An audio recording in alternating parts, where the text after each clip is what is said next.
ಸಚಿವರು ಅಕಸ್ಮಾತ್ ನಿಂತ್ಕೊಳ್ಳದೆ ಇದ್ದರೆ ಅವರು ಹೇಳಿದ ಅಭ್ಯರ್ಥಿಗೆ ಟಿಕೆಟ್ ಕೊಡ್ತೀವಿ, ಅಕಸ್ಮಾತ್ ಆ ಅಭ್ಯರ್ಥಿ ಸೋತರೆ ಸಚಿವ ಸಂಪುಟ ಪುನರ್ರಚನೆ ಆಗುತ್ತೆ, ಮಂತ್ರಿಗಿರಿ ಅವರು ಕಳ್ಕೊಂಡ್ಬಿಡ್ತಾರೆ ಅಂತ. ಇಲ್ಲ ಆ ಥರದೆಲ್ಲ ಏನೂ ಇಲ್ಲ, ಅದೆಲ್ಲ ಊಹಾಪೋಹಗಳಷ್ಟೇ.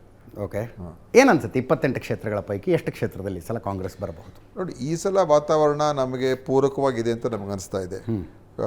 ವಿಧಾನಸಭೆಯ ಚುನಾವಣೆಯಲ್ಲಿ ನಮಗೆ ಒಳ್ಳೆಯ ಫಲಿತಾಂಶ ಬಂದಿದೆ ಮತ್ತು ತದನಂತರ ನಮ್ಮ ಸರ್ಕಾರ ಬಂದ ಮೇಲೆ ಬಹುಶಃ ಯಾರೂ ನಿರೀಕ್ಷೆ ಮಾಡಿರಲಿಲ್ಲ, ಏನು ಜನರ ಮುಂದೆ ನಾವೇನು ಮಾತು ಕೊಟ್ಟಿದ್ದೋ ಅದನ್ನು ಉಳಿಸ್ಕೊಳ್ತೀವಿ ಅಂತ.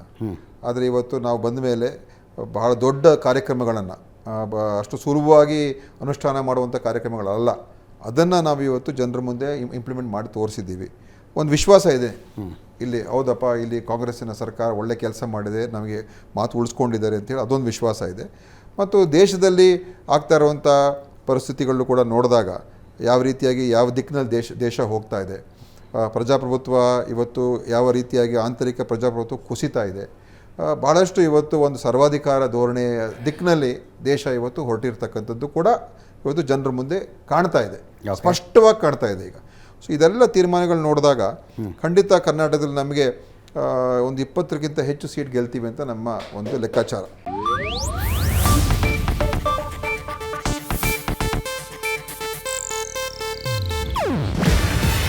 ಇದು ಏಷ್ಯಾನೆಟ್ ನ್ಯೂಸ್ ನೆಟ್ವರ್ಕ್ ಪ್ರಸ್ತುತಿ. ನೀವು ನೋಡ್ತಿದ್ದೀರಾ ಏಷ್ಯಾನೆಟ್ ಸುವರ್ಣ ನ್ಯೂಸ್.